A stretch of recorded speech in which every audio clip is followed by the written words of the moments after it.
All right.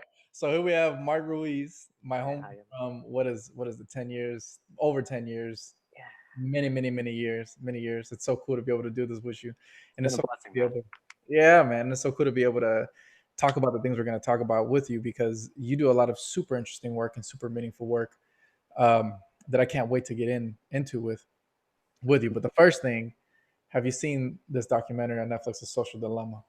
Have you seen this? Well, firstly, thank you for holding me in such high regard and first inviting me over to do this thing. This is really fun. Secondly, with the social dilemma, I caught the first kind of half of it last night. Obviously, I had to cut it off because I had work in the morning, but it was enough to get me shook. It was enough to get me thinking. Um, I had already had kind of like taken off a lot of my social media on my phone, but this really kind of puts a different twist on it of just like maybe it's safer um, if I stay off of social media. Oh Um, yeah, and like what we're talking about just now, yeah, what really caught me was the prediction part, right? Like I knew that they were collecting data. I think everyone knows that now. I think it's been made super clear, that what you're giving them is something to sell, right? And what they sell is the data, of course. I mean, I think everyone knows that. What I didn't know, and I wasn't really fully understanding, was the fact that they're trying to predict and manipulate the behaviors. That's the end goal, right? Because of course they want to keep you on the apps, but the whole thing is to be able to make sure that you come back. So they have all these little ways, these little tricks, these like very Pavlovian, mhm. uh, I don't know, tactics of instilling this behavior in you, and then you're like addicted to your phone. Have you had that thing done, man? Have you felt that where it feels like your phone is in your pocket and is vibrating? It's a phantom. Oh What yeah, phantom ring. Yeah, phantom vibrate. is that a thing? Is that a thing? Do Um, therapists and that psychologists talk about that? at least in my understanding. Now, I'll give whoever's listening here some background about me. Like, I'm a graduate student, uh, getting my doctorate in clinical psychology. I've also done mental health work around the Bay Area, but I will emphasize my role as a student. Um, and so, whatever I say from my understanding is merely my understanding. I may have read up on some other stuff. Please do your own research. If you find some holes or some corrections, I'll make a podcast and then tell me. You know what I mean? Um, but it's interesting that you bring up Pavlov and how it's become part of that uh, habit, that kind of checking for your phone in your pocket. The term phantom vibrate kind of came up, at least from my understanding, as a combination from what we know as phantom limb, where some amputees will still kind of feel like their arms or their fingers where there isn't any, right? So we kind of feel a phantom vibration where we feel something, and when our phone's not even in our pockets. Um, but I love that you bring up that example because that's a slight, subtle way in which we've been kind of conditioned through just a small amount of years, I'd say. We were just saying earlier, you and I got our cell phones middle of in the middle of middle school, end of middle school, something like that. Something like that's when I got mine. Yeah. We weren't born with it, and we weren't born with a smartphone. That came out, later. I remember smartphones being a thing saying coming out of college or, while I was still in college. Hmm. Um, and so it's relatively young, but we're already noticing how much it's impacted our daily behaviors and therefore impacting how we relate to each other. It impacts so much. And our happiness, right? Like that was the main thing of that documentary. What they were trying to say was that essentially what we're trading for all of this, whatever you want to call it. I mean, it's in connectivity. It's still super cool and super meaningful and great to be able to pick up your phone and talk to somebody in a different country. Like I'm learning Portuguese that way right now. I'm practicing Portuguese with friends that I have in Rio right now. And Right. how cool is it to do that? But at the same time, what this documentary was really trying to bring light to was there's a lot of other ramifications of this very weird way of interacting with people that is so different from what they say uh, is not natural. Essentially, like I mean, of course, like the evolutionary argument is that we evolved to be like in small groups and small little tribes, whatever you want to say. Mhm. um, but this is having to deal with this. I mean, their words, the social acceptance of 10,000 people at a time, Mhm. 100,000, 200,000, however many people at one time. Whereas we for whatever reason. And again, like evolutionarily speaking, we've only developed to handle maybe what 10, 20, 50 Hmm. at the most. So it's changing the way that we live our lives and relate to other people in really profound ways. Totally. It's creating it. It's this kind of uncharted territory of our own making, and so we're in this weird space where it's man-made, but it's causing so much organicity, as it were, so Mm, much organic communication and ways of relating to people, different ways of relating to people that we weren't familiar with. Like, I've had to since COVID and the shelter in place, like I've had to change, all of my clients that I see doing individual therapy, doing teletherapy now. And we've had to explore the ramifications of that as a psychological community. What is missing? What is ethical? What can we do to make sure folks stay connected? Which, I mean, you alluded to, and I also recognize and respect, as these platforms were originally made, at least from my understanding, when I came up with it, right? When we both came up with it, we saw the birth of Facebook and the birth of all these social media platforms. Your MySpaces, for anyone that remembers, your Zangas, your Asian Avenues, these kind of Asian, platforms where folks can kind of connect and mingle and get to know one another. you said Asian Um, avenues? Asian Avenue. What Yeah, is that was one I was on too. It was a dating you thing? know, no, it was a social networking site. You get to kind of create your profile. It was like MySpace 1.0 is a word, or at least What? the way that I was familiar with it. Yeah, yeah, yeah, yeah. I had no idea this existed. Is this racist Hmm. to say Asian? I had, I had no idea. Yeah, it was a long, long time ago, man. But It's cool. yeah, at least from my memory. However, like I was, a young adolescent. I didn't really know how to work the computer that well or design that stuff. But in terms of just me connecting with folks from my school, or folks that I met at like family parties, things of that nature. Yeah, yeah. I mean, it's served as a great tool, and that's what these things are. They're tools, but what we're also seeing is that the expense of these tools, and often what the scary part is that these aren't really disclosed to us in an upfront fashion like this. It might be hidden under some terms and conditions or some updates that happen. um, yeah, yeah, that's what this kind of like documentary brought to light for me, was just the underhandedness of it all. Right. And I think that what they were also trying to get at was a lot of these guys, these people, these engineers that were putting together all these different apps, and these teams of people putting together all these different apps. They didn't really. I don't. They weren't putting forth that they had malicious intent from the get go. It's more so they were like, at one point in the documentary, one of the people was working for Facebook. I think he was the inventor of the like button on Yeah. Facebook, and he said that the whole thing behind the like button was to spread positivity everywhere, and it Mhm. ended up becoming this monster where people will like change their lives and make decisions based on how many likes they're going to get on X platform. So it's, Right. I It think we're all made just, sorry, go ahead. I'm sorry. It made value quantifiable in another way, right? It's not that, like, it's unheard of, right? There's some people who value other people over how much money they have, right? There's a Forbes list out for a reason. Um, but this is the first time where we're seeing quantifiable values in terms of something as um, intangible as a like, Mm, a thumbs up, a heart, a mm. like, you know. Um, and yet folks are totally tied up around, how can I get that number just a little bit higher? Mhm. How can I tweak it? How can I, um, folks folks are taking a very practical scientific method way of looking at this. What shocked me, part of it, was when they started bringing in the psychology that was similar to what they do with casinos Mhm. and the slot machines with the whole refresh rate.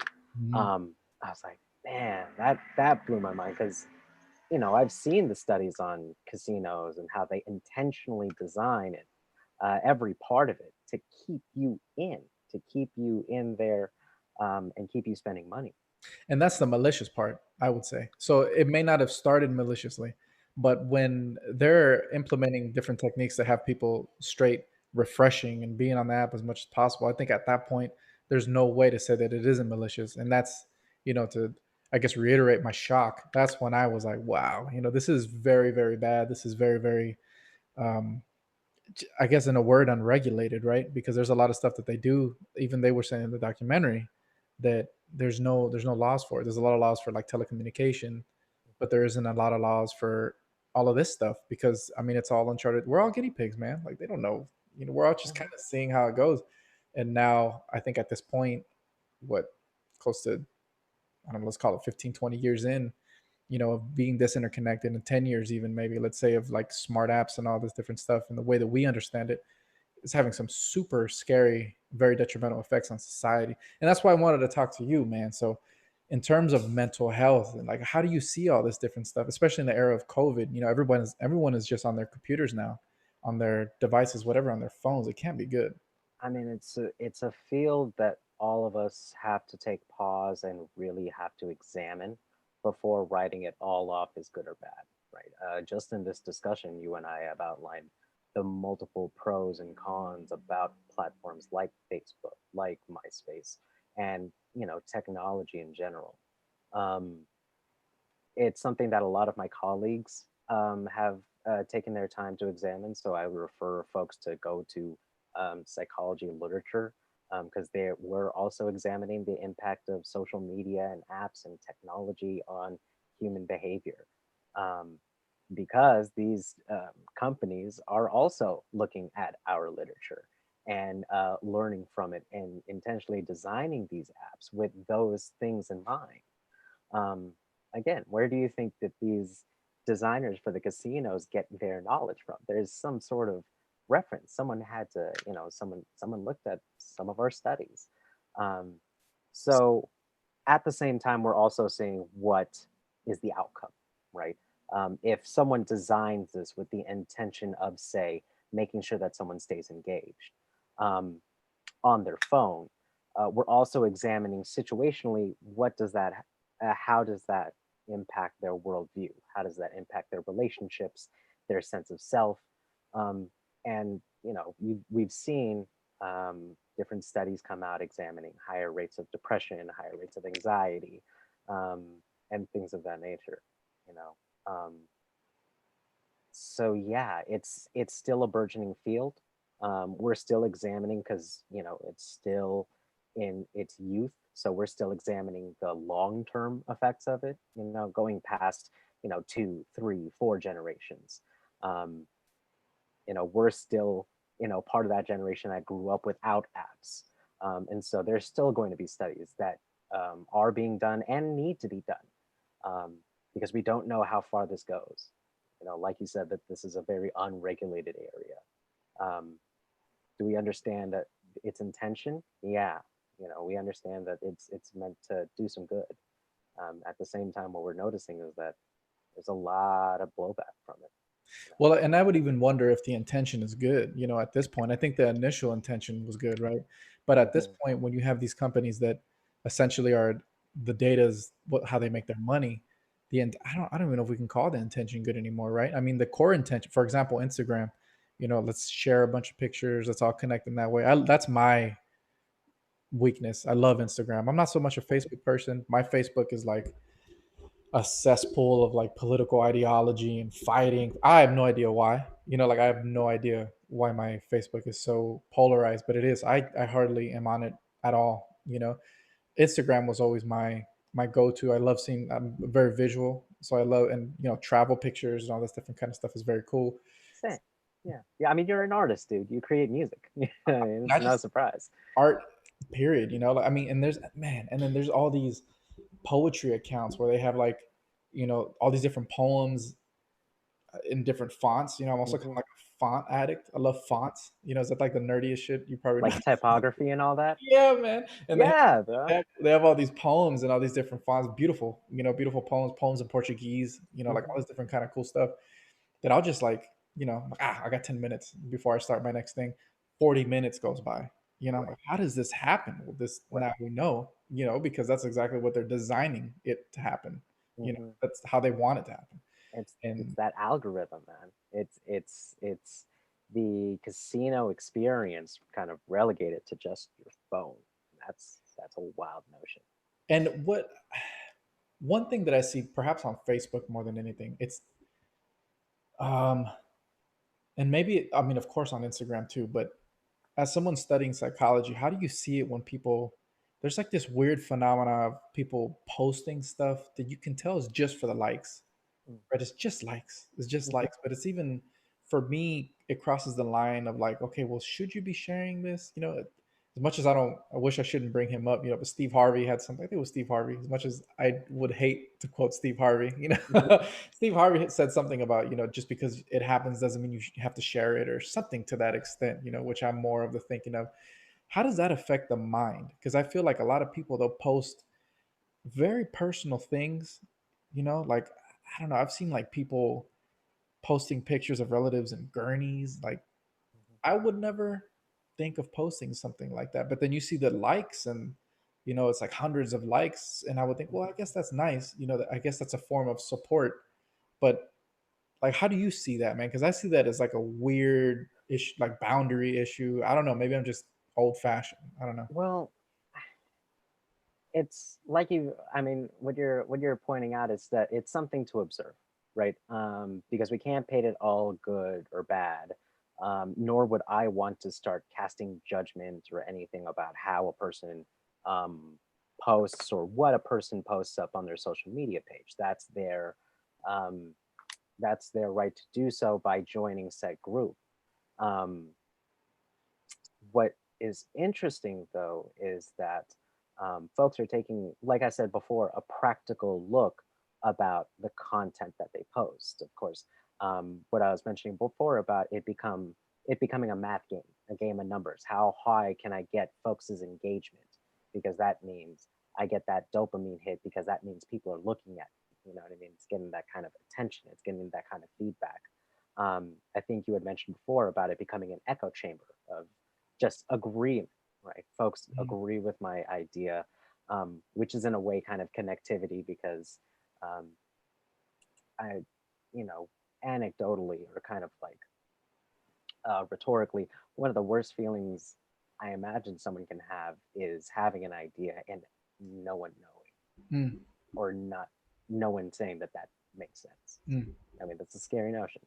mhm, Um, but at the same time, it's starting to hit on what it starts to become a game of attention, right? Like I think I had mentioned this to you before, where it becomes what can I do? What can I post? What can I say? What's the word? What's the image? What's the thumbnail that can get as many eyes on this particular thing that I want people to look at for as long as I can? Um,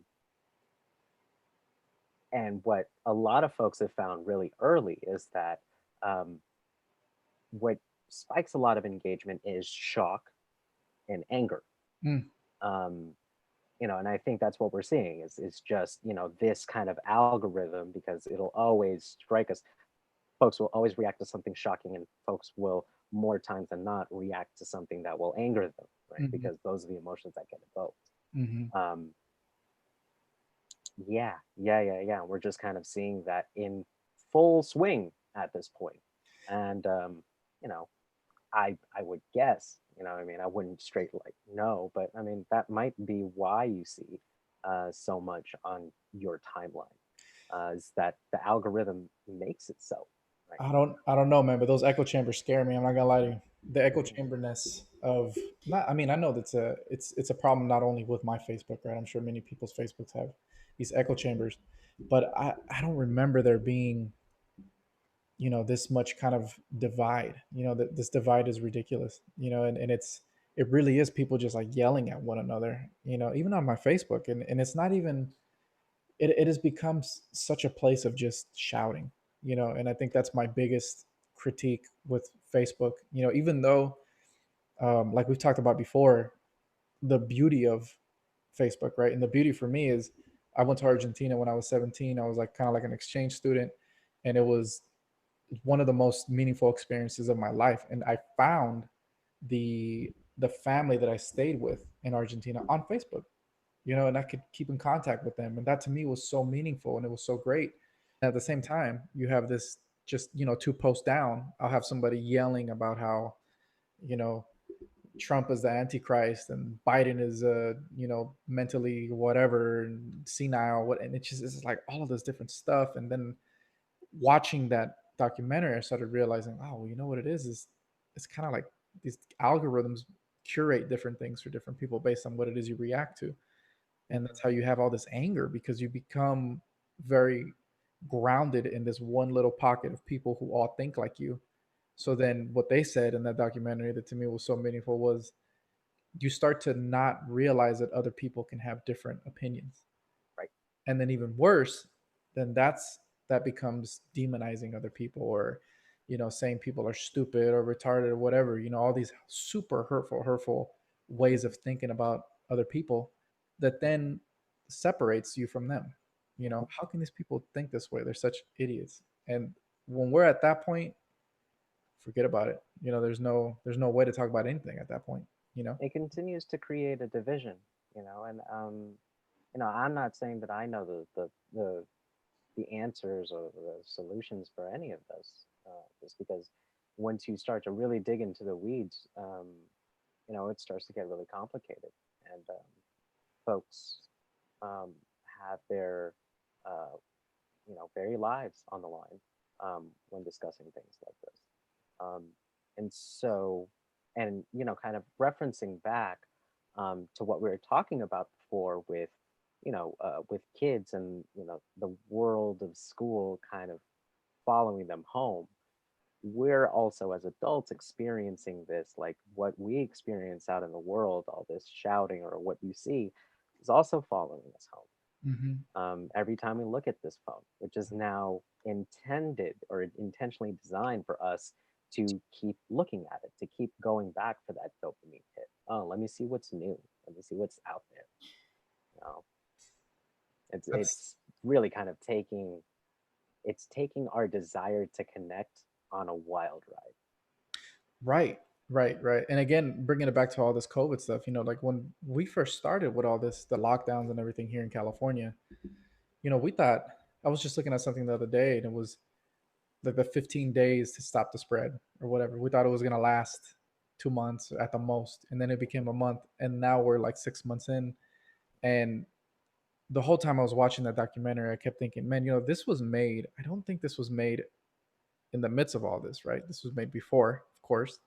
So how has all of this in this documentary been exacerbated by being locked down at home for 6 months? Of course we needed it. I think it was a good move. I mean, that's a whole different conversation, right? Whether or not the economy should fit, all of this different stuff. Mhm. But man, I can't imagine how. Like, I don't think I'm very connected to my phone. I think my screen time is something like, I don't know, 2 hours a day or so. I don't like. I keep the phone out of the bedroom. Like when I go to sleep, it's nowhere near. I keep it in the living room. It's nowhere near where I sleep.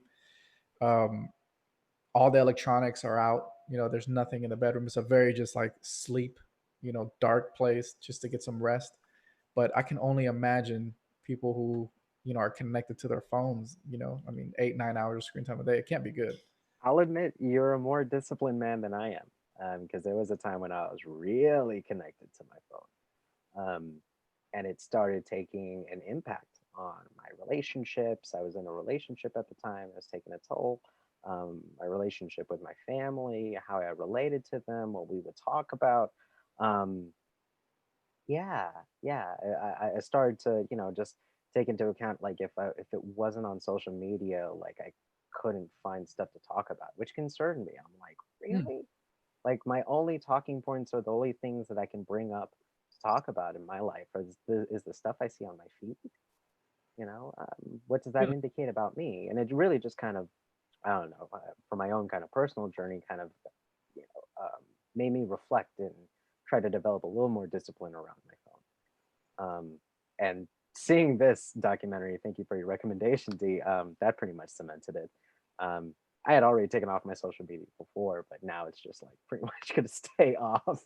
I think that's the next step, man. That's the next step for sure. I think I'm gonna have to. Facebook is on the chopping block, man. Facebook is on the chopping block. I don't like. They're the one that makes me the most nervous. I'm not on LinkedIn or anything like that. Uh, Twitter, I'm like the only reason why I think I'm gonna stay on Twitter is because when anything happens, that's the first place I check, always Twitter, because everyone starts texting, like tweeting about everything, and you can get like real time, I guess, whatever is happening, you can see on Twitter. But I'm never on Twitter. the Never. ho- the hard one for me is going to be YouTube. When they included YouTube, I'm just like, Oh oh man. man. Do you know how many rabbit holes I go down? It's almost like that one I'm a little ashamed of because I wasted hours on YouTube, man, just looking up all Um, there's stuff on everything. There's videos on everything, and there's well-made everything. videos on everything, and then there's terrible videos on everything, which makes it even funnier. It's And also I also bring this into account of just like um also bringing into account never folks didn't really have the kind of power to create their own content and create kind of their own brand and kind of launch themselves off um, like they can now using stuff like Facebook Marketplace and just YouTube and developing your own channel. Like this is going up on YouTube it is. afterwards. It You is. know what I mean? Like, I'm talking all the um, shit right now, but it will be on YouTube. I mean, just showing that we're taking all of this together, and I for one can't paint it all good or bad just because there's just been so much change in general that's happened because of this very young thing that's still in its youth. We're Mhm. still trying to figure out. So, as someone who studies mental health, what are some things? And I want to expand this just in general to the things people are going through right now with the pandemic, and we have the election coming up, and regardless what side you're on or where in that spectrum you fall, this election has to be one of the most traumatic, maybe not in history but in recent memory. Like there's so much animosity, uncertainty, misinformation, that exponentially amplified by the pandemic and all the economic stuff, everything everyone's going through, and also just the lack of safety, right? I mean, going outside, you always have to have this worry in the back of your mind. Damn, am I going to catch a potentially fatal illness? Mhm. And of course, you can go on YouTube and you can find a ton of videos of people talking about, wow, well, actually the virus only kills this many people. Actually, if you supplement vitamin D, blah blah blah blah, Mhm. you still have to go outside with a mask. There's still 30-year-olds dying. I Mhm. mean, it's scary, man. So as someone who studies mental health, and you have all this experience working with youth in the Bay Area, man, how are you seeing all this, and how can we create better routines for ourselves? How can we create, I mean, for me it's like routines of self-care, that you and I, as we talked about before, we didn't grow up with that kind of mentality. We grew Right. up with, you know you work and you make money and you Mhm. work until you drop, and that's really what it is. There was no self-care, Yeah. like there was no check in how you're feeling, Yeah. No. No. No, no. just didn't It was exist. very kind of grind culture, um, which is still prevalent today. It's gotten a little bit better because notions like self care have emerged. But yeah, you and I grew up in a very kind of grind um, culture, 24/7. Just hit the books, hit the craft, hit whatever, so that way you make a lot of money and you can provide for family, or you can get that spouse or that particular somebody that you were looking at. Yeah. Um, That's gonna be another episode, the immigrant mentality, like we talked Totally, about before. totally. But I will say the disclaimer with COVID is that it's basically an international trauma that we're all experiencing. Mm. I mean, it's not relegated to one state, not one country, not one continent. Like it's hit all of us as people on an international scale. Mhm. And even before COVID, we were all so varied with individual differences of culture, upbringing, socioeconomic status, health conditions, generational traumas, Mm. levels of oppression. You know what I mean? And that came still into play when COVID impacted. And in fact, um, those factors either helped or exacerbated how much COVID was going to impact you, and it still impacts people to this day. Mhm. So, if anything, I would first, advise, and again, take it with a grain of salt. Again, I emphasize my role as a graduate student. in clinical psychology. Um, if what I say works well for you, great. Hope it works well. Best of luck. If it doesn't work well, um, great. Figure out how it might be, how you could tweak it so that way it fits better for you. I'm just hoping that some of this might be able to help. Some of this might be able to resonate, or and get whoever is listening to this into some sort of direction. But first, we got to take a situational awareness, right? Because I'm not going to presume how COVID is impacting you who's looking at this beyond you have to stay at home, whatever that means. You have to stay indoors. Um, so, got to take a situational awareness of things. What is, how have you been impacted? What do you feel like you need at the moment?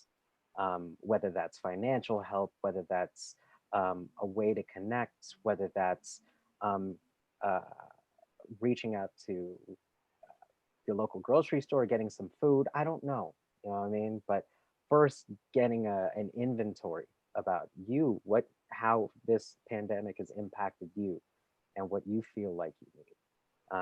I'll put that ball in your court. I've emphasized before, um, especially now where we've had to isolate for a long time. Uh, Connect, really connect with people, especially if you're going through it. I know that there might be some anxiety, some guilt, some shame around whatever situation you might be going through. My heart goes out to you because we're all going through it.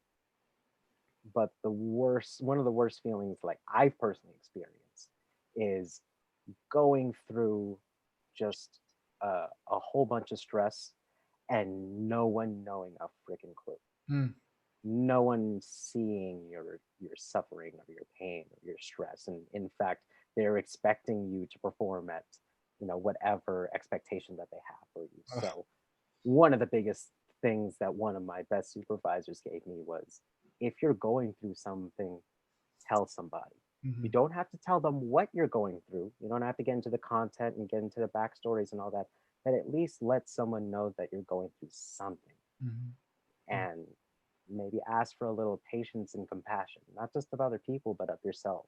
mhm, Again, we're all going through a collective trauma, and we can't expect that our work level won't take a hit, as well as other domains of our life. So, really, we're all going to have to eat some humble pie, um, because COVID is that humbling. mhm. Um, and as well as also taking situational awareness of yourself, right? Kind of simple questions like, have you gotten any sleep? Like, what's your sleep pattern like? Whew. Are you sleeping at a normal time? Are you eating good food? Are you eating junk food? I know a lot of folks have kind of opted out for fast food these days just because it's quick and we got to stay working and you can get it delivered and all that. But are you eating really stuff that's good for you? It's comforting. Uh, It's comforting. Not gonna lie, it's comforting. Big old quarter pounder, whatever, chicken sandwich in the middle of the night where you're not feeling that good. Facts, man. I'll go for some In and Out well done fries. Hell yeah, sign me up. I'm about to go get that right now. Right. But and at the same time, as much as I love the short term pleasure of that, it's the long term gain of all this. How Mhm, am I going to feel after all this? mhm, You know, uh, yeah, like that burger's going to feel great, but then I'll feel sluggish. I won't feel motivated. Then I won't get my stuff done. And then mhm, I'll feel shitty because I won't get my stuff done. Then I'll feel bad. And then I'll feel anxious because folks were expecting me to get stuff done. It just turns into this vicious cycle, mhm, you know. mhm, Um, and that's also another thing is within this, develop this awareness of yourself, um, and develop that understanding of what you need, especially if you had alluded to this whole grind culture that we grew up with. That was based on that whole idea of whatever you were feeling that came up that wasn't equal to work was just a complaint. You were whining. wow. um, you So know what I mean, rather than kind of taking space and actually listening to, do you need sleep? Did you eat? mhm, Have you drinking enough water today? mhm, mhm, How long have you been sitting in front of that computer now? mhm, You know what I mean? Because I'll tell you, like I was part of that grind culture, and then I hit burnout. And I'll tell you, for any person that's been grinding, the worst thing you want to hit is burnout, because you'll be burnt out for weeks, Mhm. months, and all that time you didn't spend taking care of yourself will now be taken in this big chunk of time that you now have to force yourself to take. Right, and practically speaking, that work doesn't go away if you're burnt out or not.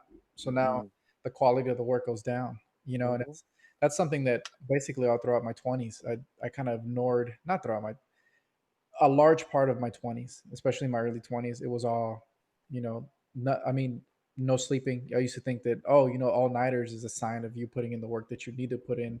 You're going to be ahead of the competition. Being a musician, there was always these stories of these musicians that practice all this much. And I don't think, is it Terrence? Who is it? Some musician. Uh, Something to the extent of every minute that you sleep, there's another musician that's getting that much time ahead of you, or something to that extent. Like mhm. every minute you're not working, someone else is going to have that much more ahead of you in terms of work. That's such. It wasn't until recently that I started saying, you know what, man, that can't be good for you. And if it's 4 o'clock in the morning and I haven't slept in 2 days, that practice time can't be that good. Like whatever comes out of that. Not to mention that you really learn in REM sleep, right? Like that's when all of that stuff that you're learning gets really solidified in your mind and in your body.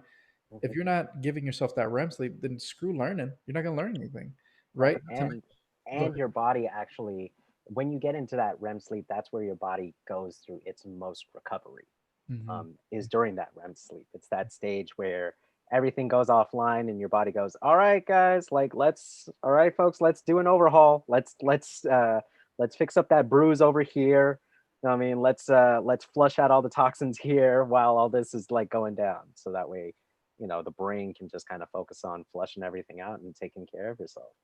And Um, psychologically speaking, how important is REM sleep for, I don't know, dealing with emotions, right? I mean, I know when I wasn't really focusing on my emotional self-care, again in my early 20s, man, I don't know how people dealt with me. Like I was like a ball of, I don't even know what, and it felt like looking back, maybe I just wasn't sleeping enough and I wasn't taking care of myself enough. And you know what I mean? I can't speak for everyone, but I can share my own personal experience, which has really kind of humbled the importance of sleep on me. Which is when I wasn't getting not just not just enough sleep, but enough expected sleep.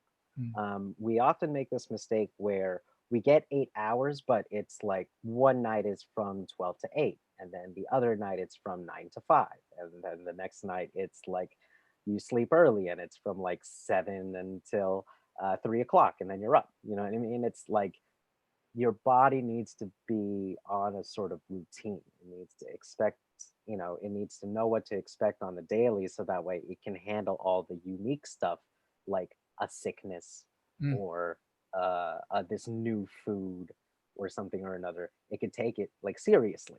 So mm. I mean, it can really notice, oh, that's a little bit out of normal. Let's focus our attention on that because that seems random. Um, but yeah, it needs to. I was guilty of that, where I was getting a good amount of sleep. If you ask me, yeah, I was getting 8 hours, but it wasn't predictable. Mhm, And then my body was out of whack. It didn't know when it was nap time and when it wasn't. Right, I would end up getting tired earlier, or I would end up staying up all night. And mhm, then that had impacts on my sleep, which had impacts on the way that I was receiving everything. I became sluggish. I didn't want anyone to talk to me. mm, Anyone that did, I was just kind of really irritable and snappy. Like it was bad. mhm, It was mhm. bad. Um, our body needs that rest. It needs that recovery time. And again, man, I feel like these kind of conversations, and maybe it was just my own upbringing. I shouldn't, and I'm not trying to generalize, but I really feel like when I was younger, when I was around 10, 11, 12 to 16, 17, these things just didn't, they weren't discussed. It was like, oh yeah, you need sleep. It's good if you get sleep, get sleep.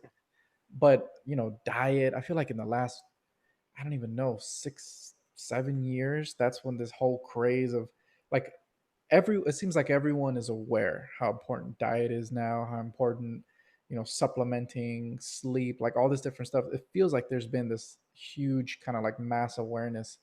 I mean, maybe it's here just, in California and I mean, I've only lived in like the whatever LA, San Diego, the Bay, right? Big metropolitan centers. But Mhm. it feels like even more.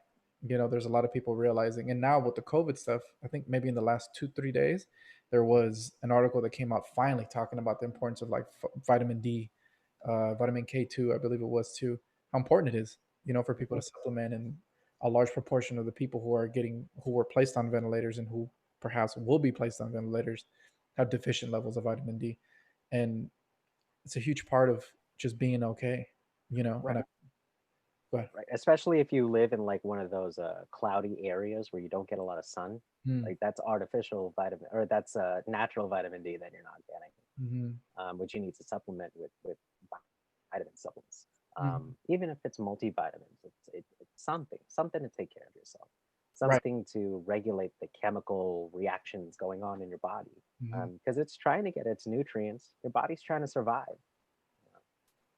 So you mentioned connecting. You mentioned uh, situational awareness, essentially taking inventory of everything going on in your situation, but also everything going on within you, right? Mhm, Um, I wonder if we could also tack on, man. I feel like also in that same time period where diet has become very well discussed in like you know mhm, common parlance, whatever, like the zeitgeist.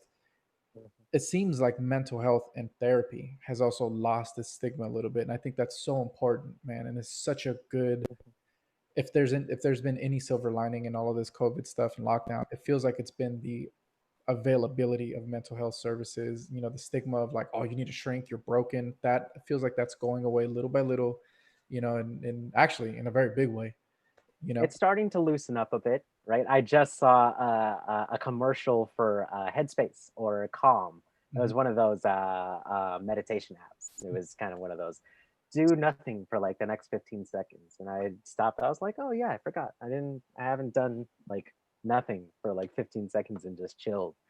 Um, yeah, I personally, obviously, as a mental health worker, I'm biased. I like the idea that talks about mental health and the psyche is coming up, um, and also um, that spaces are being held to talk about this, talk about emotions and whatnot, especially for um, men, women, folks of color, all these different spaces where folks can really bring in their stressors and connect with folks. Because once again, if you're going through something, tell somebody. Mhm. As much as as much anxiety or as much shame as you feel, oh, folks might have this narrative of, oh, my problem is so unique and no one really knows. And heaven forbid if you've experienced any sort of traumatic relationship where that kind of support wasn't reciprocated, um, or maybe you were shamed in kind of disclosing your feelings or what. Again, that's part of the situational awareness that I would refer on, right? Like you had talked about diet, right? But a common, factor that's really stops diet is financial, Mhm. right? So again, going back to that situational awareness, if you're trying to get better with your diet, like you need money, and how are you going to get money? You know, what I mean, it becomes a bigger conversation. Right. um, and again, just emphasizing that time of connection, because I'm glad to see, at least within the Bay Area, different organizations and different individual citizens really stepping up, um, and providing, with no intention of getting anything back. Mm. It's been really an outpouring that has warmed my heart, because you get to see people that are just really wanting to help their community out. So I would emphasize connect and let someone know you're going through stuff, because not only will you kind of feel better, potentially, in sharing kind of your feelings with someone else, and maybe they can also share their feelings. But if they know somebody who could help you out, um, that connection doesn't get established unless you reach out. Mhm. And I know it's, especially for folks who might be a little ashamed of their situation, I know it's hard to um, and at the same time, that's the only way where you might be able to get some support, is if you try and reach out to connect. And there are people and hotlines that are being established today, um, that are willing to hear folks out. And I can put some of those in the description for this if anyone might be needing something like that. I know that like you just said, there's been a lot of stuff that has come up. I think since the beginning of the year, as people started realizing that a lot more people need help. There's been a lot of resources available for people. So I can put some of that in the description. Um, It's something that I warm my heart in seeing because I work now in San Francisco County, and the school district actually provided kind of a general county resource line where families and students can call in. Anyone can call into this line and be connected uh, or be referred to different community-based organizations around the Bay Area, depending on somebody's needs. So instead of having to go through Craigslist or Google or having to do your own search, like you'll call them up and they can do that work for you. You know? mhm. Uh, yeah, it's things like that because we're all, again, our understanding, we're going through it. And on many levels, right?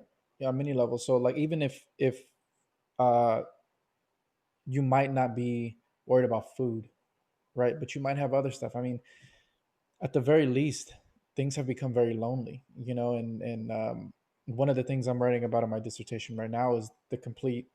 So, for example, like artists, of course, all the gigs stopped. So that's terrible, right? So, like if you're a performing artist, I mean, your way of life has stopped essentially, right? Until everything opens up again, and that's who knows when that's going to be. You know, like there's some people saying, okay, well, mid 2021, that's when we're going to have the vaccine. But it's not like we get the vaccine on Monday, Tuesday morning, everything is back to normal. Mhm. You know, so, you know, some people are saying early to mid 2022 is when everything is going to be like as we know it. Some people are thinking also, well, you know what, this is just going to be endemic now. This is going to be just like the flu. Everyone every year is going to have to get the vaccine. However, it shakes out, artists are stopped, right? Your life has stopped. But it's not just artists, right? So, like, you know, one of the things that I loved to do so much was to go out and dance Cuban casinos, salsa music, and also bachata, you know, Dominican style bachata. I love this music. Mhm. It was therapeutic. You know, it's also very social. You go out, you see your friends that you know, or you make new friends, you know, or whatever. You see people in the band and blah blah blah blah. And it's very, very much. It was a highlight of the week. You know, a highlight of part of what I did. I loved it. And if I wasn't dancing to it, I was playing it. You know, so everything, all of that kind of stuff was very therapeutic. That all has stopped as well. You know, and even beyond the artists, right? What about there's communities of dancers who their stuff has completely stopped, right? Like if dance teachers, you know, instructors, of course, people who just they do this as a pastime and then they look forward to this every Thursday, Friday, Saturday, Sunday, whatever. All of that stuff has stopped, right? So, and this of course is just one tiny bit, one tiny corner of everything else that has been completely halted with the lockdowns, right? So my only point is, you know, it's everyone's affected in some kind of way, and I would even say if you've lost your way of having fun every week, that's a major blow as well. You know, like if you know if you don't have that outlet anymore, if you don't have that way of connecting with people, then that's very difficult too. You know, so I would, I mean, if I have anything to tack on to everything you said, I would also say, man, what has gotten me through a lot of this is just being able to pick up the phone and talk to somebody I know, I trust, you know, and who cares about me. Good friends, you know, people Right. like you that I can just call and just, hey man, what's going on? Nothing, absolutely nothing is going on. How are you doing? I just need to talk to somebody, you know, Yeah. something like that. You know, it's so meaningful, so powerful. Hmm. And it takes it's interesting that it takes a pandemic like COVID for us to really understand and really be grateful for that at a level where we're like, yes, like I I'm glad that you called. Like, let's talk. Is there an intention? Nah, let's just catch up. You know what I mean? That's our intention. Let's see how each other's doing. You know what I mean? Mhm, It's really allowed um, us to value the importance of human communication and connecting mhm, with one another in a real and authentic way. Especially, you know, kind of going back to this whole kind of grind culture and you know it's also implicated that the grind culture is very individualistic, you know, mm, and very like I'm going to grind, I'm going to get in, no one is going to stand in my way. mhm, But you know, if anything that this pandemic has shown us is that we need each other, y'all. mhm, We mhm, do. um and I know it's difficult. I mean, some folks have traumatic relationships and whatnot, but um you know, there may be someone, and this might be, you know, your reach out. um, who'd be willing to hear you out, whether that's someone in your close kin, whether that's one of your friends, whether that's a mentor, whether that's a crisis text hotline Hmm. that you picked up from a card. Um, there's someone that's always willing to hear you out. It reminds me of this one quote I saw when I still had a Facebook, which is if you're feeling suicidal, um, please just call me and tell me. I'd rather want to hear your story than hear your funeral. Oh, I think I've seen something like that. Yeah, Yeah, I've seen something something akin similar to that. to that nature. And I was like, yeah, yeah, yeah. I'd rather hear a story too than be, present at a funeral. Hmm. So inventory of your situation, inventory of yourself. Mhm. Reach out. What else? What else would you say? I mean, connect and just make a move. You know, the one of the kind of cliche quotes that I've heard, but it's really kind of ringing true is um, action beats indecision. Mm. And action beats depression. Oh my That's God, kind that's of so we, huge. Action yeah, beats depression. That's yeah, so huge, man. you know, um, It's so powerful.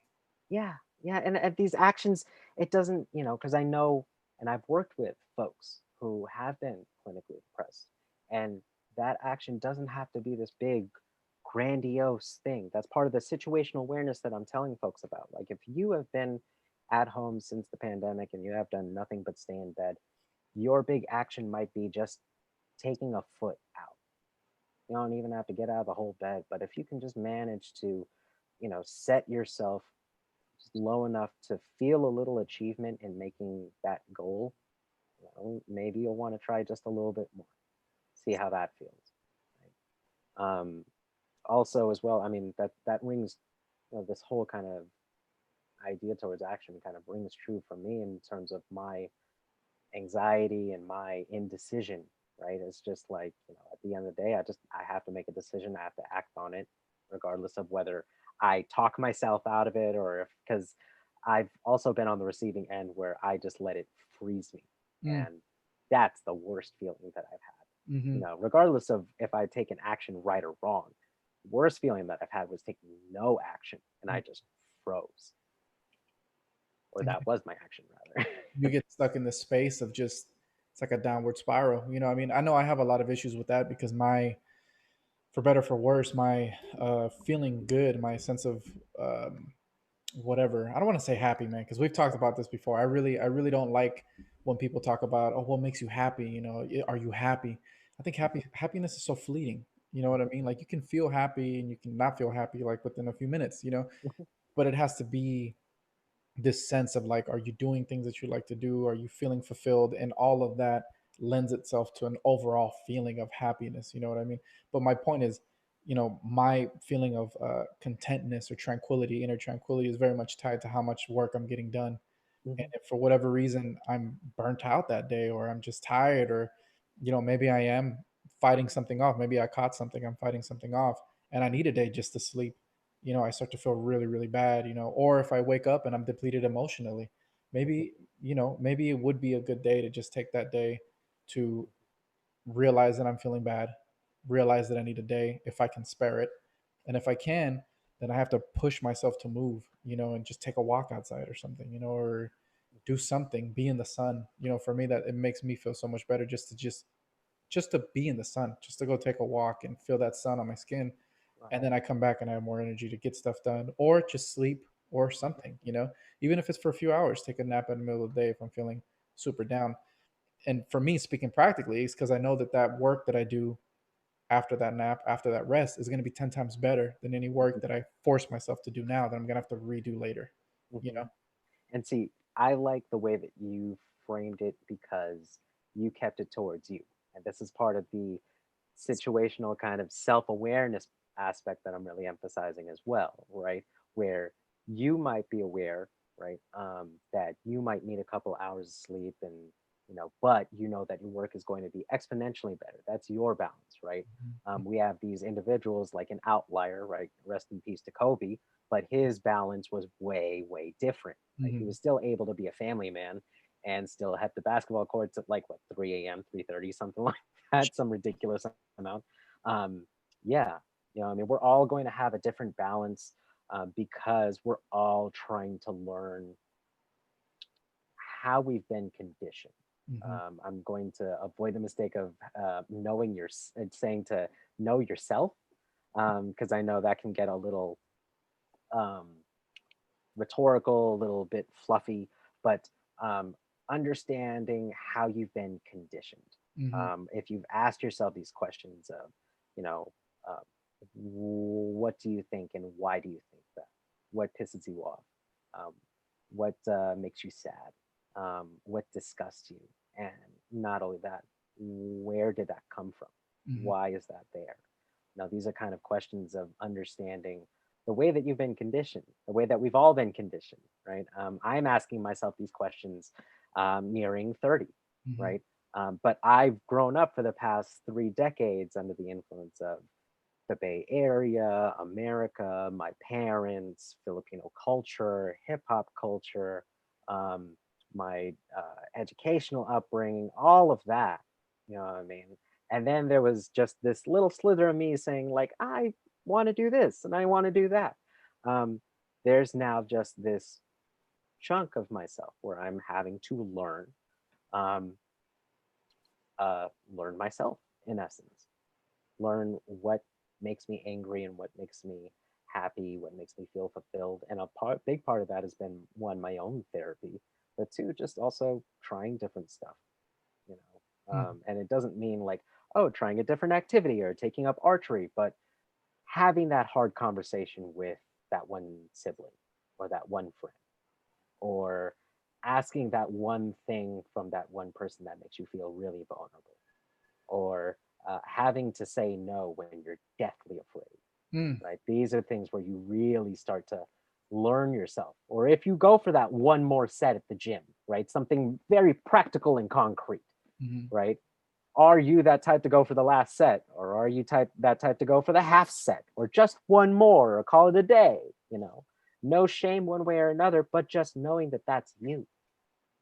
And I would wonder too, I don't know, man, at least in my own life, I would say a lot of, and what was very therapeutic was learning how to break out of things that I thought defined me, right? So a lot of these, so I've always been, I mean, I'm not gonna say like I'm the guy at the gym doing an extra set or whatever, but I would always be the guy that wants to do a little bit more. Mhm. It's like, oh, okay, well, no, I can put in another hour. Like when I was practicing, when I was younger, I was practicing like 8 hours a day, and that's all it was. It was like, oh no, I can do 30 more minutes. I can do an hour more.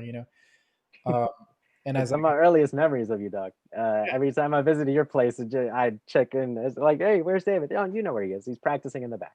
Yeah, and it was this this deafening sound. I don't know how we didn't have the cops over the house. Uh, I used to practice timbales in the house. For anyone who doesn't know what a timbal is, it's essentially a snare drum without the bottom half, without the bottom head. So this thing, and it's tuned high, and there's two. There's a high one and a low one. And of course, when you're not playing on those things, you're playing on these things called bells, which are essentially just made out of metal. Right? They use them a lot, and it's a Cuban instrument. Um, and these things are, you could hear this all the way down the block. I'm so surprised my neighbors didn't have us kicked out or whatever. But yeah, I was More, that guy. more likely than not, you had him gigging, bruh. I mean, I had one neighbor. She was very nice. She was an elderly, Amanda's grandma. Amanda, if you ever listen to this, I loved your family so much. But she would always give me compliments. She's like, "Yeah, I love so much what you're doing." And I'm like, "Oh, you listen to salsa?" She's like, "No, classic rock, but whatever." I mean, but she was very nice about it. But she could hear it, and she was like, five houses down, six Yeah. houses down. But for me, this is what it was. It was always, okay, a little bit more, a little bit more, a little bit more. And as I got older, I'm like, man, that only works if the little bit more is actually productive.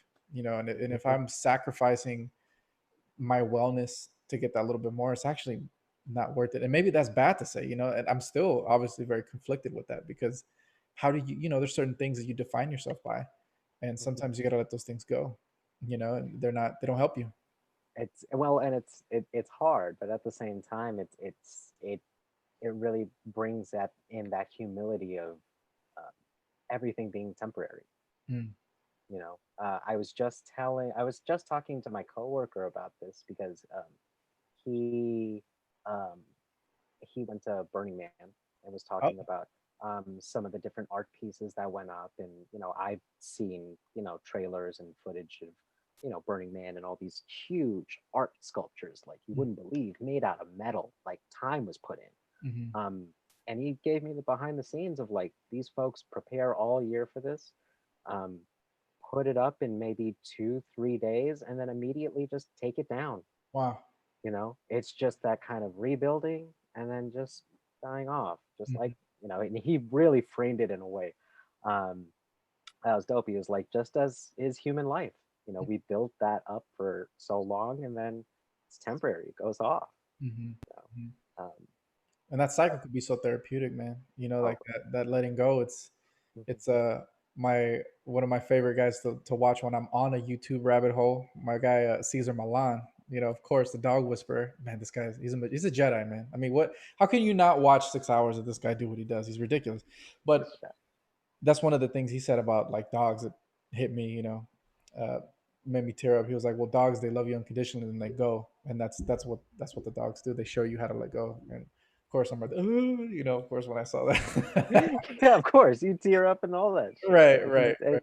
it resonates on a part that's so true, and resonates on a level that you yourself have witnessed and you yourself have emotionally experienced in your life. Yeah. Okay, so man, it feels like we keep getting on these crazy tangents. Yeah. Situational awareness of your situation, Yeah. situational awareness of yourself, Mhm. reaching out, be it to a friend or to a therapist, right? And now the teletherapy is so accessible.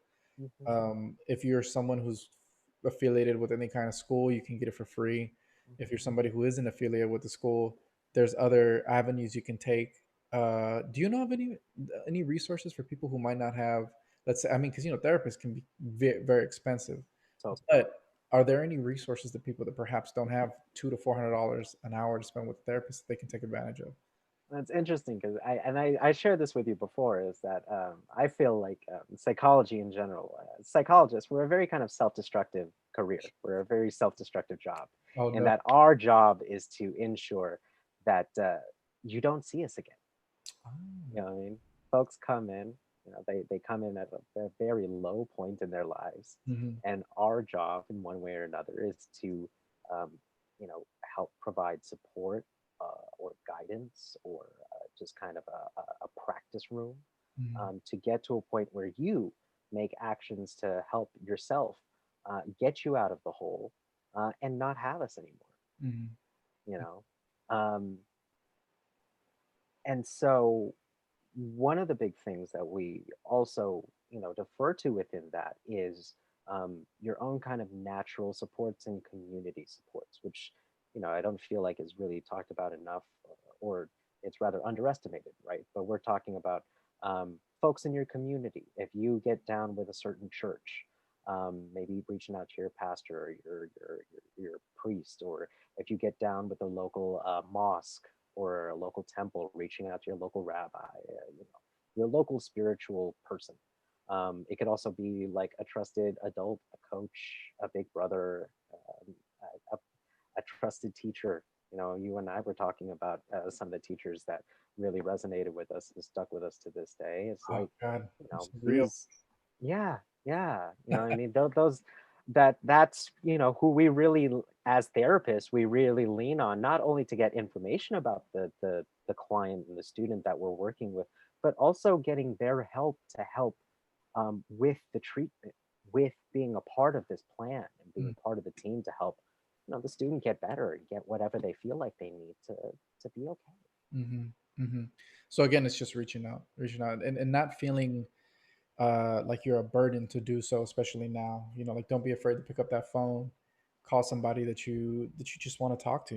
And if you are going through something, I can say for anyone who's perhaps college age or around, if the schools, the quarter is about to start. If you're in the semester system, you've been in class since the 28th of August, something like that, at least in California. Yeah, early. Yeah. I mean, there's tons of services. There's CAPS, there's psychological services that are provided through the school. Mhm. um, any one of them, any one of those services, all you have to do is call and they'll hook you up. Essentially, I mean, you're paying for it. They're not hooking And you for up. anyone who is still, I mean, I know we kind of went into a big part of the initial part of the conversation about social media. But for those who are still on social media, there are those organizations and those communities out there that are trying to leverage social media to help. Mhm. Channels like Melanin Mental Health. I know Taraji P. Henson is like doing this thing with therapy and um, students of color, specifically Black students. Um, I know that there's a couple of Filipino organizations that have really stepped up, individual efforts that have really stepped up. Like there's people around that are wanting to help, um, and whatever anxiety or guilt or shame you might be feeling, we're all going through it, folks. The sooner we can recognize that, the sooner we can, maybe start to see that we're all people and that we could all use a helping hand. Mhm. Mhm. Whether Stability. that means just whether that means a couple bucks or a free meal or just a call to say, hey, Mm. how are you? It's been a minute. If you have your neighbor's phone number, call your neighbor, see how they're doing. Buy the person behind you. If you're at Starbucks, Pete's, whatever, Pete's is the better coffee place. If you're at Pete's, buy the person behind you a cup of coffee, whatever, whatever you can to just show people that, you know, you're thinking about someone else.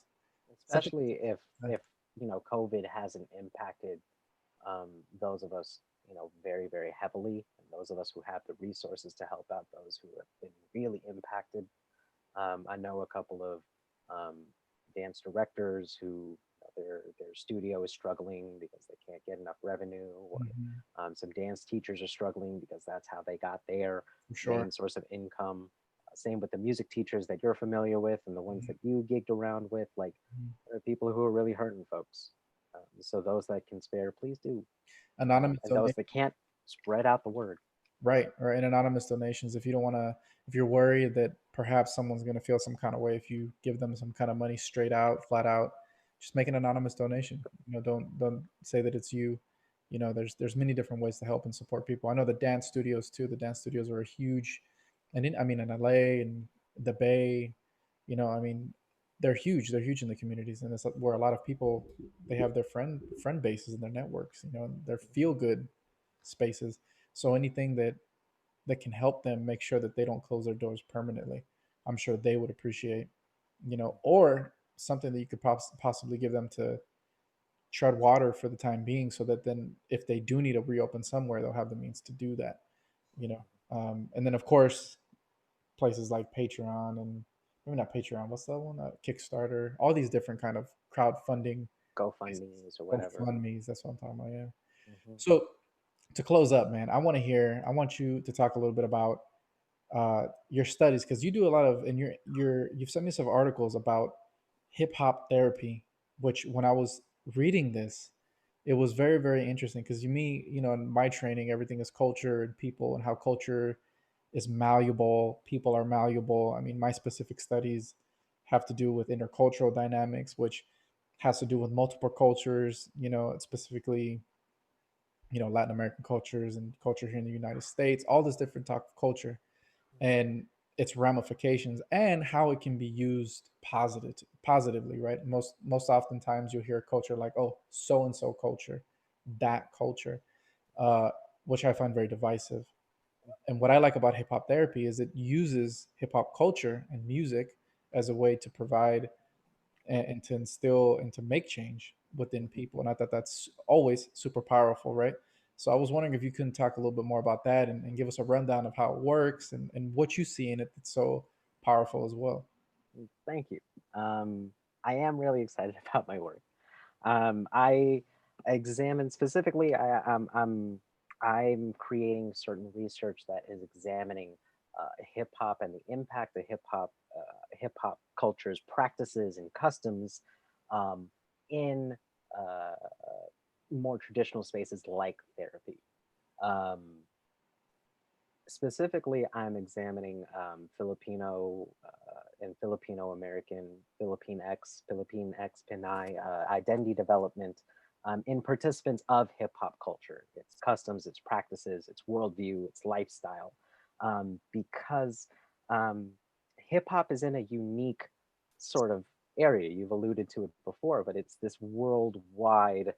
phenomenon that came out of the, coming straight out of the late 60s, going into the early 70s, out of New York, from these uh, folks who were the marginalized of the marginalized, pushed out to the Bronx because of, red redlining and redistricting and all of that, being pushed out to the very fringes where no one would, examine their, care about them, where it was really kind of dog eat dog, and it was devolving into gangs taking care of communities because the police were corrupt. Like it was, it was the looks of it was kind of massacrous or very bloodbathish. But out of that, when people were just expecting the worst, came this incredible community based art form, community based force that just took over the world, to now what we see today. Um, and kind of its impact on my individual life, because I um, specifically got into hip hop culture as a b-boy. I was a popper for many years. I still am. Um, Freestyling in the scene, and really getting into different battles and understanding the differences in b-boy culture, um, which is again kind of a facet of hip hop culture. I mean, I'll break this down kind of as an umbrella term. When we're talking about hip hop culture, we're talking about multiple elements that encompass all of these different cultures, and all of these have different intersecting identities based on if you're a man, a woman, if you don't identify on the binary, if you're Asian, if you're black, if you're Puerto Rican, if you're gay, if you're straight. Like it's all mixed in there.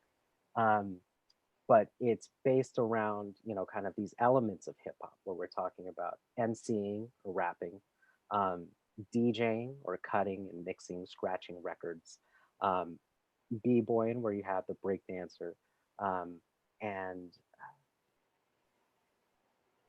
man, I can't. Oh, and the aerosol art, graffiti artists, the taggers. Mhm. You know what I mean? And then the fifth element of hip hop which is knowledge.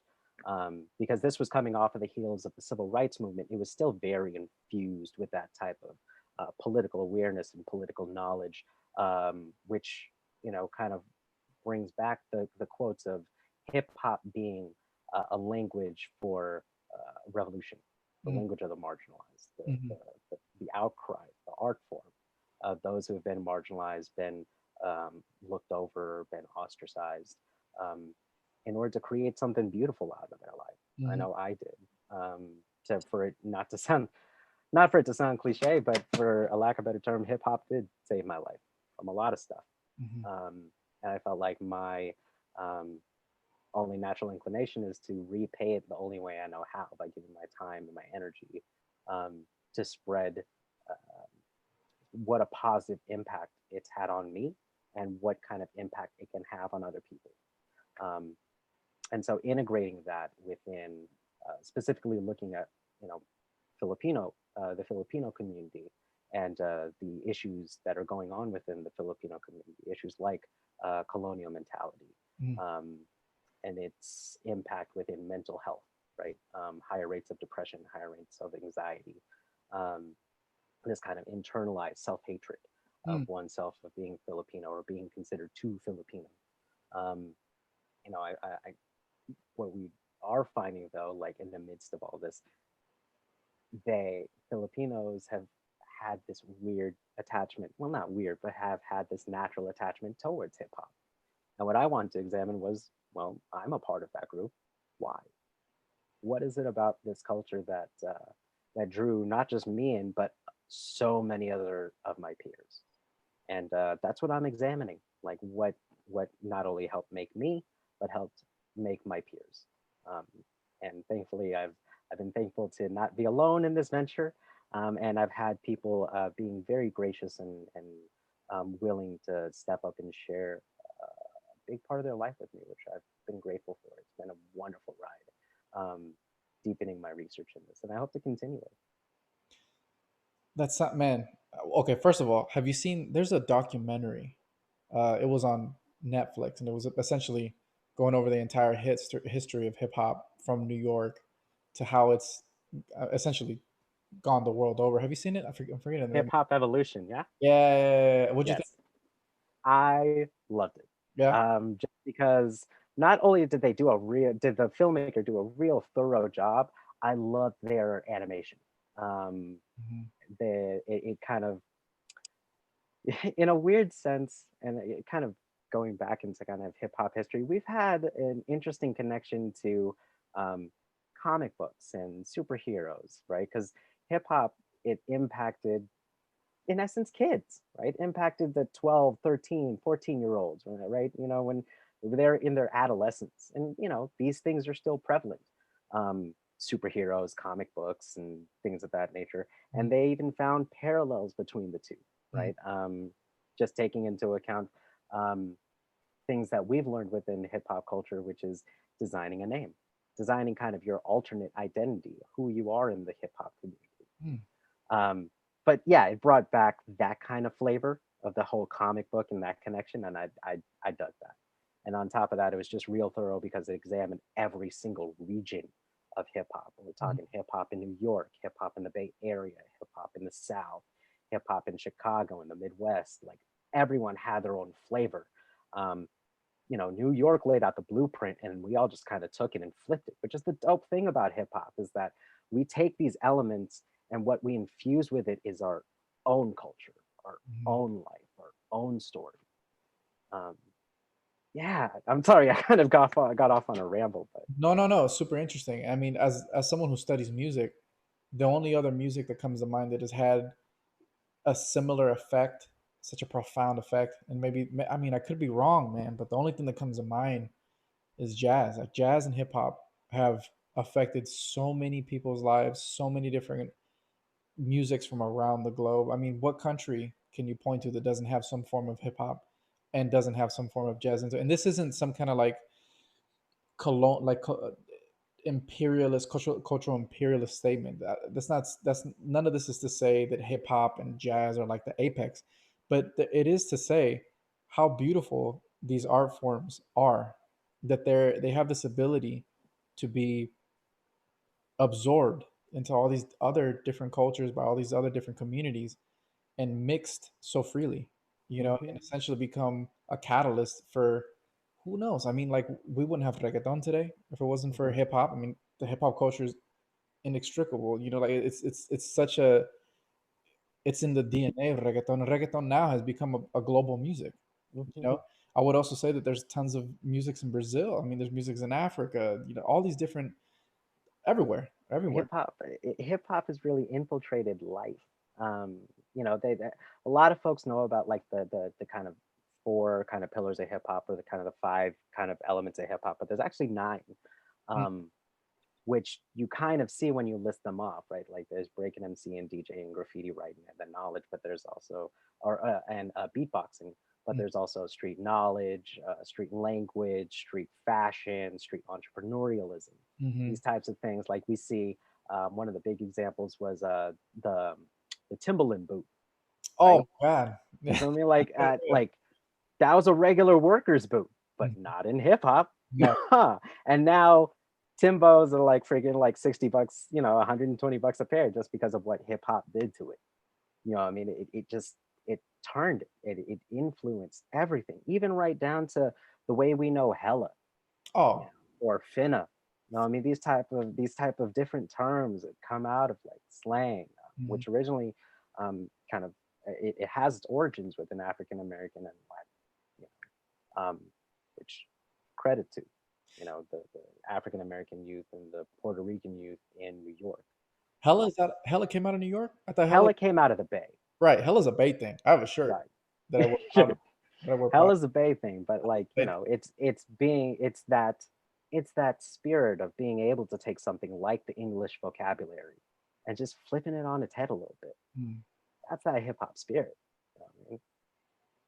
It's yeah, man. It's something incredible for sure. You know, as someone who studies this, though, what do you have to say? I gotta ask you.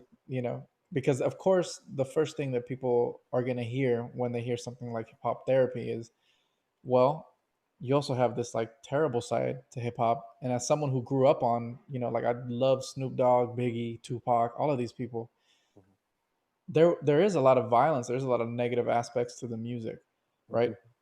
A lot of negative messaging. Mhm. So how do we and how should we think about that? You know, how should we think about this aspect that, I mean, you can't ignore it. You know, like there's a lot of stuff, and especially in the mainstream, even more the more recent stuff, you know, I listen to it and it's, in my personal opinion, a lot of the poetry that I appreciated with Tupac, people like Tupac and others, has been stripped away. You know, a lot of the musicality, you know, when you listen to whatever, even Gin and Juice, you know, way back in the day, if that's even, yeah, like it's essentially funk music, right? Which is what attracted me a lot to it. Mhm. But how do we reconcile these, you know, quote unquote good and bad aspects of the music? Reconciling, I will leave to the individual person to decide because that's their own individual life. But in terms of how to think about it, I would, kind of loosely just kind of recommend that folks look at it comprehensively, right? Because when we're talking about things like hip hop and rap, we often hear that stereotypical part, and that's often the only thing that we hear. Mhm, Um, I was actually part of a nonprofit that really examined and pushed forth against this kind of narrative that hip hop is all about drugs and guns and women. Shout out to Hip Hop for Change out in Oakland. Um, they're doing fantastic stuff talking about hip hop education to the youth, talking them through about like why it is that you see um, these kind of glamorized images of what might be considered kind of quote unquote bad hip hop mhm, you know um, Now as a psychologist though, I'm one to take pause, right? Because at the same time I um, don't want to be I don't want to feel like that old hip hop head that's like, oh, you guys don't know real hip hop. Real hip hop is this and so and so and so. Because there was a generation before that did that to me, mhm, right?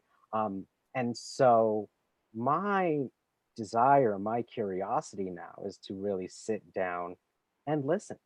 If it's not their lyrics, maybe it's something listening to what they have to say or what their moves are, mhm, why they do what they do. See, this is part of the analyst part of me that goes into okay, like it's not exactly what we see, but and at the same time is the comprehensive view. It's getting so many other people drawn in, mhm, mhm, right?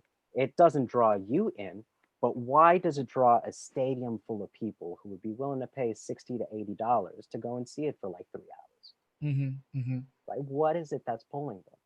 Right? That's part of the basis of my study right now. Right? We kicked it in the Philippines, right? Decided to come over to the West Coast for one reason or another, and a good majority of us, for some reason, decided to start scratching some records, start spinning on our heads, and start talking in rhymes. Why? mhm, Just why? I mean, I'm not looking for a right answer or a wrong answer. I'm just looking for a real answer. mhm, And so that's what I'm looking for. Right? Like I can be quick to judge this all as just bad hip hop, but mhm, at the same time, you know, I'm I'm one to pause and going back to an earlier talking point. I'm just wanting to connect. mhm, mhm, What is it that you all trying to do? Come talk to me. You know what I mean, even if it means talking to talking to the fans. All right, what is it about this cat? You know what I mean, what do you like about him?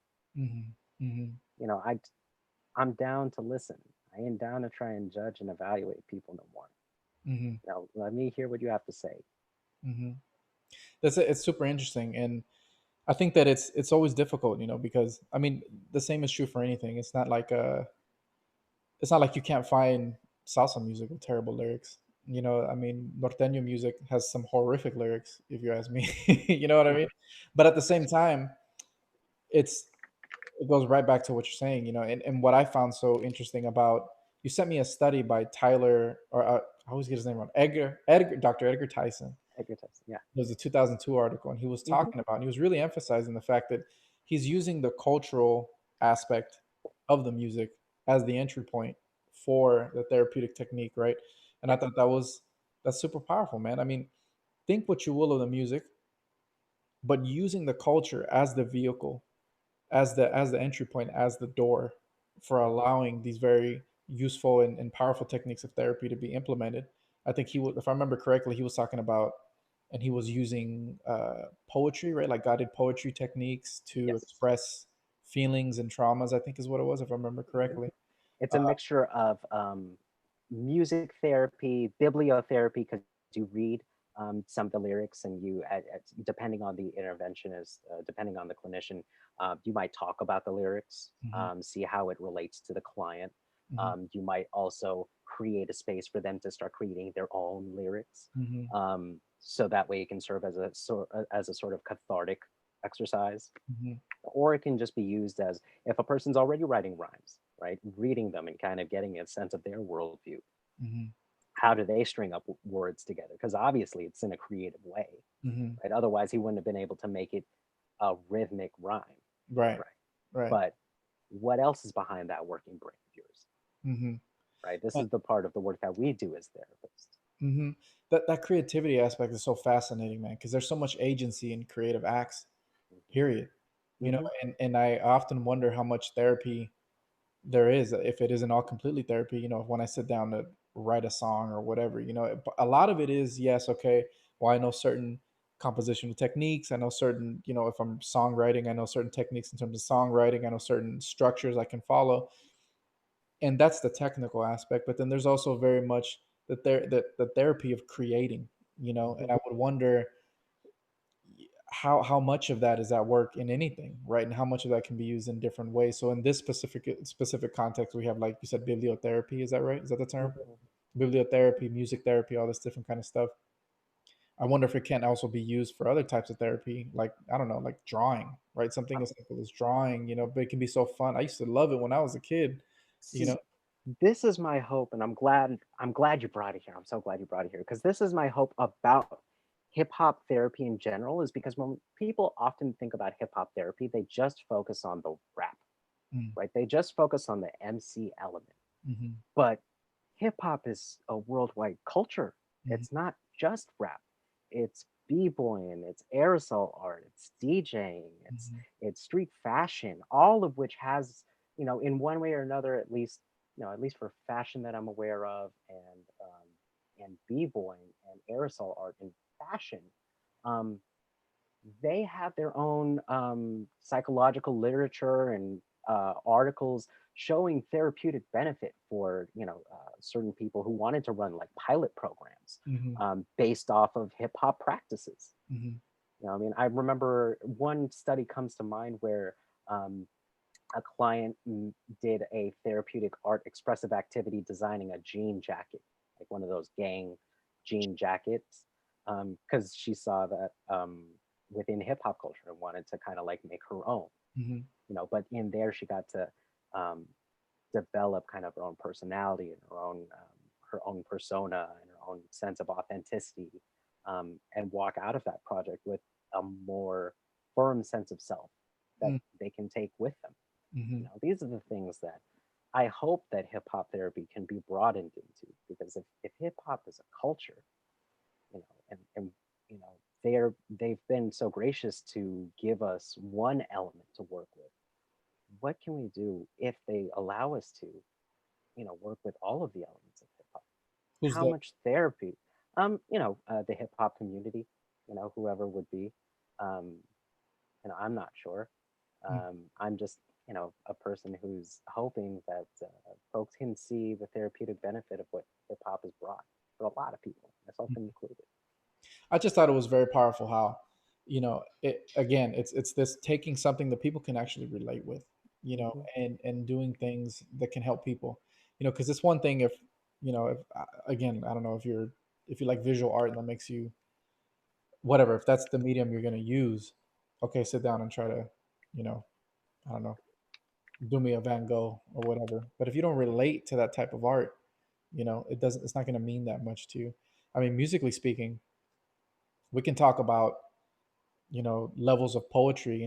There's a lot of Brazilian music that I adore for the quality and the sophistication of the songwriting. This poetry is off the charts. It's some of the most beautiful writing that I've ever seen in my life. Harmonically, it's some of the most gorgeous harmony that I've ever heard in my life. Hmm. But if it doesn't mean anything to you, then it's never going to get in there. Right. It's never going to affect you. So at one point or another, you really have to say, well, what's actually going to help these people? And that's where those hierarchies have to come down, and it has to be like, okay, well what's going to help these people? What do these people relate with? And that's going to be our entry point. And I think, to not use hip hop in 2020 is to be completely blind and insensitive to the fact that it's in every aspect of American culture and many other cultures across the globe. It's just part of, our parlance. When people talk, there's so much of that, in who we are now. That I'm happy to see that there are people that are taking advantage of it, and being sensitive to that fact, so that they can create those lasting connections. That's, of course, I'm not in that field, but as a musician, I was like, this is really, really cool. This Yeah, is, man. I'm It, happy it, with this. it's it's a fantastic thing. Hip hop is maturing into um, something that everyone is taking a look at, and everyone is really understanding how much it can impact, how much it has impacted the world, and how much it can continue to impact our future generations. Really, I'm reminded of I'm reminded of another organization around the Bay Area that does therapeutic beat making groups. Mm, Right, today's Future Sound. Shout out to Dr. Elliot again. But uh, yeah, he goes to schools and he gets kids in a group in a circle, and they like make beats together, and what I mean. But the psychology behind that is um, kind of utilizing music theory and the consistency of the beat and the rhythm to attune into kids, right? I again, I'm not, talk to Dr. Gann about this. I'm not like the heralder of this kind of research, but there has been kind of shown therapeutic benefit in just having a group setting with a culturally engaging and just kind of just a dope engaging medium as a beat making machine, mhm, right? Um, uh, a break beat for folks to dance with, right? A record, something. I mean, something that can reach out to these kids and reach out to anyone who can recognize hip hop and be like, oh yeah, yeah, I could see that. mhm, Let me get down with this. mhm, mhm, Maybe open them up to potential for therapy, potential for different connections, potential to be open to a different community, which mhm. I had the good fortune to be a part of. And that's so important now, man. Like, I'm not a huge political guy, but if it's one thing that makes me sad right now is how close-minded everyone is. It seems like, you know and I really do hope that there is really this minority that's the loudest right now, and that's really what we're dealing with. I'm really hoping, but what it seems like is there's actually a lot of people who are just so angry with everything going on that they're not willing to be open to another community. They're not willing to take a walk down a different neighborhood they don't know. They're not willing to eat somewhere. They're not willing to listen to a different type of music. They're not willing to hear ideas that they don't like. And that Because makes me sad, and that makes me scared, because, man, growing up in the Bay, that's, we shared a wall with a Vietnamese family. I was on top of an African American family. Like, we, they didn't, that kind of stuff didn't exist, and that's perhaps the reason why I do what I do today. And it's always been one of the highlights of life in general. Experiencing different ideas and culture. You're not gonna like everything, but the fact is, some people do somewhere, and what is their thinking? And as long as we're all being respectful, if we learn how to be open minded, and cultivate that uh, respect for other people, things can be very, very, very good. well, I mean, we hope that that would be the case. Also, just and having that patience to again re-understand that we're all going through a collective trauma, and um, that a lot of folks, some folks, for one reason or another, maybe it's really impacting them, or maybe they're watching a lot of news, but um, yeah, folks don't feel grounded. Folks don't feel secure. Folks don't feel like their basic needs are being met. I remember I sent you that article from Maslow, right? Hmm. Um, where it's not really a hierarchy, but it's more of kind of like a pie, Hmm. um, where everyone places values on different parts, right? Like you could get food but not really have a home, or you can have a home and shelter but not really have food to take care of yourself, or not really have clothes, right? Hmm. Um, Folks's like kind of basic needs are in danger, um, and yeah, as such, yeah, I would be mad too. Hmm. And like this collective pandemic is hitting, and my landlord still isn't wanting to be patient with me on rent. Yeah, I'd be a little mad, bro. Yeah, yeah. um but at the same time, it's part of that asking for patience from everyone, because I'm sure the landlord, for one reason or another, is getting pressure too. And we're all feeling pressure from everywhere, and I'm not saying I have all the solutions, or I have all the problems, but or I have all the Ideas. answers, but I'd be willing to like hear somebody out if anyone has another idea, man. Hmm. Because I'm trying to help out as many people as I can, Hmm. Hmm. just like you are, which I'm really grateful for you doing this. Creating a space where not only you and I can talk, but maybe some people could listen in and feel a little better too. Yeah, I mean, it's important. It's important, and hopefully, that's what comes out of this. It's all about just talking. People just have to talk. I want to talk. I want to meet people. You know, I think also just in terms of everything that's going on now. I mean, the election's coming up. It's right around the corner, and I've never. I mean, man, I've never been. My confidence in the political system in this country has always been low. But if the last 6 months have taught me anything, is that engagement is the way to go. And it's just vote, man. We got to vote. We got to be more involved in our communities. I mean, we all can be a little bit more involved. We can all in my own thing, in my own understanding of all this too. It doesn't need to be some huge act. You could just leave a note to your neighbor. I want to make sure you're okay. Like something. If you have their number, call them.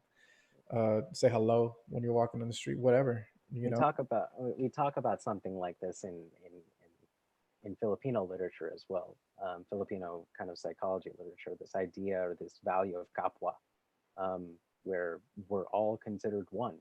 Mm, Right? Like I am no different than you or anyone next to me. You know, um, it's that call for unification, and it's mhm. that call to treat someone um, as if it was someone you really care about.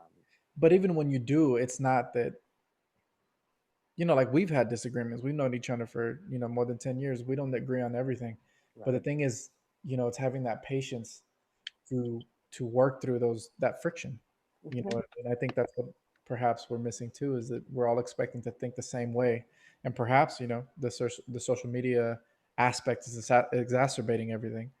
But you can still argue with people you love, and the whole thing is to work through the friction. And we should be working the same way as a country. We all kind of just need to come together. We're not going to agree on everything, you know. Which is, and what you speak to is not an easy skill. I'm learning this now in my late 20s, and in therapy, Mhm. kind of figuring out how to have that kind of direct communication with people that I really care about, Mhm. right?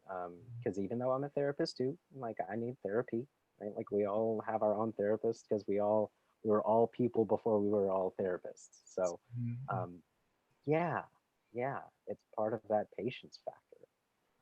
And not only patience with other people, but patience with ourselves, and understanding that we're all impacted, Mhm. whether we want to admit it or not. And as such, we need to ask a little bit of patience from everyone while we get over this thing together, because it's the only way we can. And involvement, that's what I would say too. Involve yourself. Yeah. Involvement. Check on people. Call somebody. Action. What was the quote? Action. What is it? Action Action, defeat action depression. defeats depression, or indecision, or In whatever you want to put into that. Yeah. I'll find it. I'll find it. I'll find it. And I'm gonna tattoo that on my arm. So it's the truth, man. It's the truth, and that's it was powerful. It was powerful what you said, man. So leave us with your 5 rappers that you think everybody should listen to. The Oh, five, and extra points for rappers that are not mainstream, that are underground, which are always gonna be the better ones anyway. Is that oh. snobby to say? Probably too Ooh. snobby. Well, I mean, I'll leave that to the typical consumer to go ahead and listen in. Off rip, just because these were the ones that I've been listening to recently. and in no particular order. And these lists haven't these lists aren't from a specific era, but just in terms of um, who I've listened to recently and who I've been thinking have been dope for years. Um, Off rip, Ruby Ibarra, gotta shout out the hometown hero, San Lorenzo alumni. So shout out to you, Ruby. Um, Ruby. uh, my homie Unlearn the World. He just released an album called Light Years, which is fantastic. Um, Also, MCs like you got Bamboo out in SoCal. He's also a Filipino MC who's pretty dope. Um, Rocky Rivera, who I think not quite. I might be mistaken. If I'm mistaken or if I get that wrong, I'm sorry, y'all. Um, but then to top it off, I got to give it up to Rakim just because he's always like in that top five. He not only did I like his style of rapping, but when he told me when he said that he got his style of rapping from playing saxophone, that Mm, just cemented the deal for mhm. me. Oh yeah, because you used to play Barry. You used to play Oh Barry back yeah, in the day. yeah, man. That's how we connected. With that's we connected through the alto, and then they switched me because whoever was in the Barry graduated. That thing was bigger than you, man. I used to feel so bad. I used to play the hell out of it, but that thing was enormous. It Bro, was it was enormous. fun. It was one of the only like music cases I got to sit on. I got to sit on, and my feet dangled.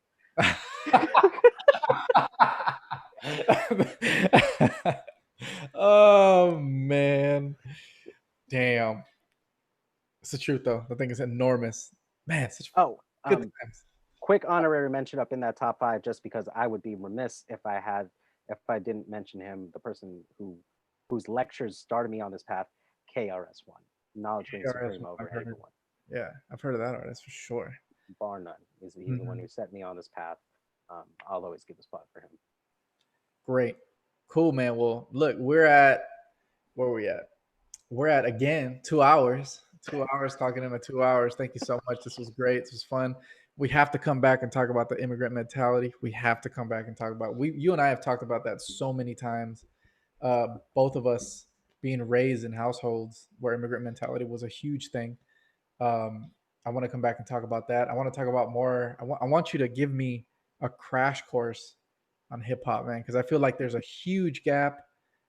It gets to Tupac and Snoop, and then it just falls off for me. That everyone before him and around Ice Cube, all of them were Hmm. huge, man, in my life, and then after that, it falls off tapers.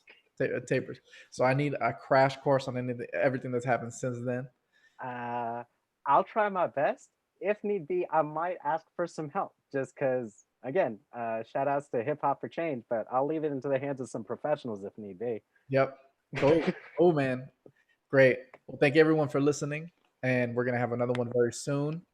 I have not decided yet if I'm going to give you the social media stuff because I'm still trying to figure out where I stand on that after being terrified by a particular documentary. But I will leave different ways to get in contact with me. I will mark and different organizations that Mark mentioned in this episode in the description, so you can check them out as well, and you can support them. Check on your neighbors, call somebody, get outside, take your vitamin D, talk to a doctor, talk to a therapist, talk to somebody, do your self care, look after yourself, and first and foremost, and always make sure that we're all just do your part. I'm gonna do my part. Mark is gonna do his part, so that we can all connect more. Because I think that's what we all need right now, and that's the only thing we should be trying to make sure we do in these times.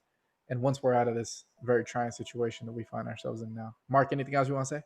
Um, I'll share a quote that an ex of mine shared with me, and that it still rings to me to this day, which is um, when you help people, you want to help people from your overflow, not from an empty cup. So and that's been really ringing true in terms of my work here as a mental health clinician. Like, if I'm not in a good state, I'm not going to be a good therapist for my clients, and they're paying really good money for me to provide the best therapeutic services I can.